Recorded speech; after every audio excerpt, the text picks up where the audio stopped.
Today we will study about the orbit. The orbits are the two bony sockets which lodge the eyeballs and the associated structures.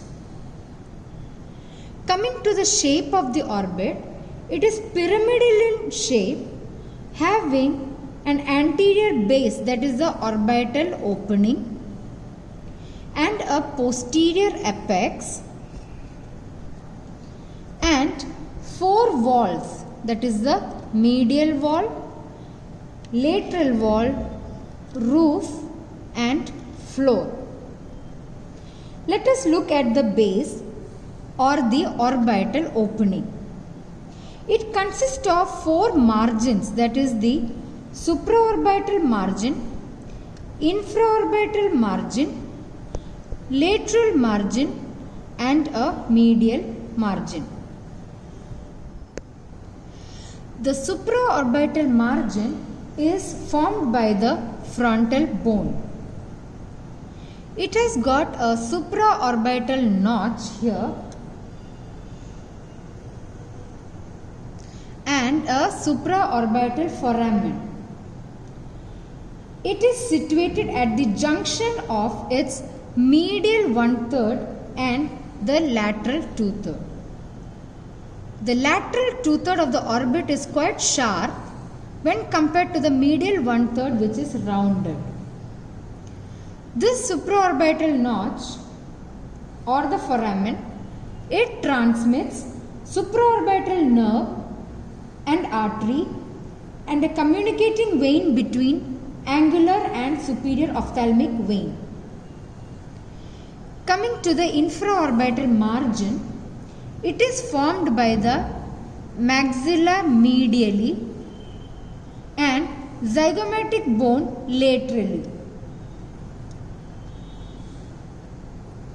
Now, the lateral margin is formed by the frontal process of the zygomatic bone below and zygomatic process of the frontal bone above. Coming to the medial margin, it is formed by the frontal bone above and the lacrimal crest of frontal process of maxilla below. Now we will see the apex of the orbit. This is the apex of the orbit.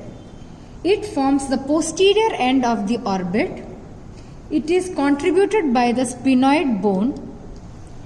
Usually the medial end of the superior orbital fissure is said to mark the apex of the orbit. The medial wall is formed by the frontal process of the maxilla, lacrimal bone, orbital plate of the ethmoid bone and the body of sphenoid posteriorly. The lateral wall is formed by the greater wing of the sphenoid bone posteriorly and orbital surface of the zygomatic bone anteriorly. The roof is formed by the orbital plate of the frontal bone anteriorly and lesser wing of the sphenoid posteriorly.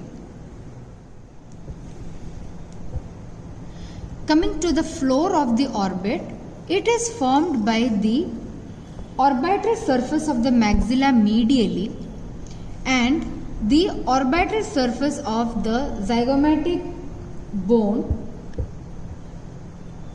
and orbital process of the palatine bone. The orbital process of the palatine bone, it is an insignificant contribution, whereas the orbital surface of the maxilla is the major contribution to the floor.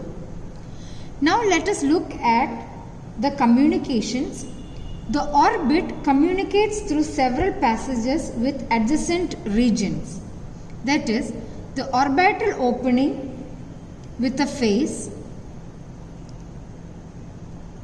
infraorbital canal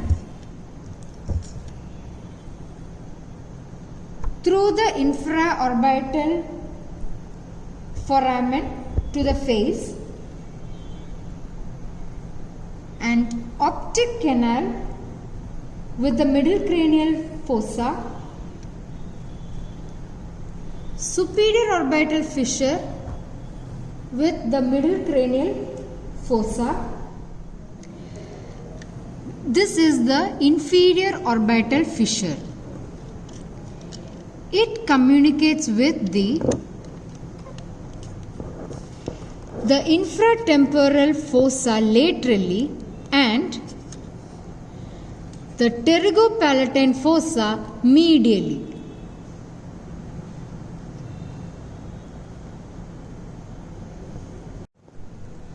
Now let us look at certain features of the orbit.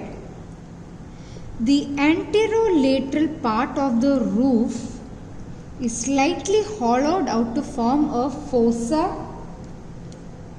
for the lacrimal gland, whereas the anteromedial part of the roof of the orbit is marked by a trochlear fovea or spine for the attachment of fibrocartilaginous pulley meant for the tendon of superior oblique muscle.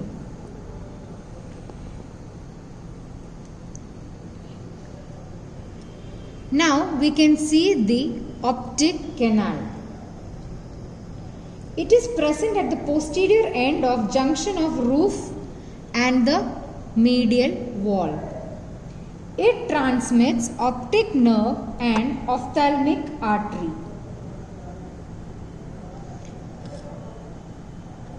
Here you can see the inferior orbital fissure. It is situated in the posterior part of the junction of the lateral wall and the floor. It transmits maxillary nerve, infraorbital vessels, zygomatic nerve, and a branch from the inferior ophthalmic vein. The boundaries of this inferior orbital fissure, superiorly by the greater wing of the sphenoid, inferiorly by the body of maxilla, and laterally by the zygomatic bone. The maxillary part of the floor of the orbit is marked by a groove called as infraorbital groove. This groove is directed forwards and continues with the infraorbital canal in the anterior part of the floor and ultimately opens on the face as infraorbital foramen. The infraorbital groove, canal and the foramen are meant for the passage of infraorbital nerve and vessels.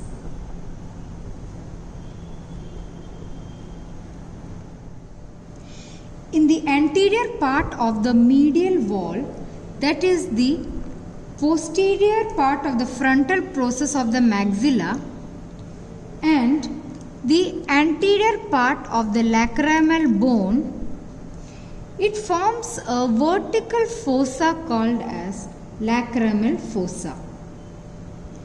This fossa continues downward as the nasolacrimal canal. This fossa and the canal are meant for lacrimal sac and lacrimal duct respectively. This is the anterior lacrimal crest and this is the posterior lacrimal crest. This anterior lacrimal crest, it gives attachment to lacrimal fascia, medial palpebral ligament and orbicularis oculi. This is the anterior lacrimal crest. Now, the posterior lacrimal crest It gives attachment to lacrimal fascia and the lacrimal part of the orbicularis oculi. The junction of the orbital plate of the frontal bone, that is the roof, and the orbital plate of the ethmoid bone shows two openings, that is the anterior ethmoidal canal and the posterior ethmoidal canal. They transmit ethmoidal nerves and vessels. Coming to the superior orbital fissure. It is located at the junction of roof and the lateral wall of the orbit. It is triangular in shape with its base medially and apex laterally. It communicates with the middle cranial fossa.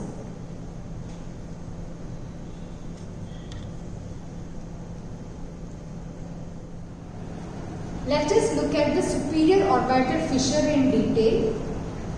This is the superior orbital fissure. Here is the lesser wing of the sphenoid. This is the greater wing of sphenoid below and medially by the body of the sphenoid bone. Here you can see the common tendinous ring of Zinn. Now the structures passing through the superior orbital fissure, on the lateral aspect we can see the recurrent meningeal branch of ophthalmic artery, lacrimal nerve, frontal nerve, trochlear nerve and superior ophthalmic vein.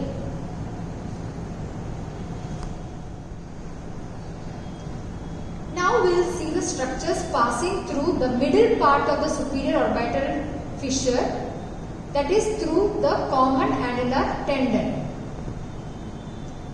You can see the upper and lower divisions of the oculomotor nerve, abducens nerve and nasociliary nerve. The structure which passed through the medial part of the superior orbital fissure, that is the inferior ophthalmic vein.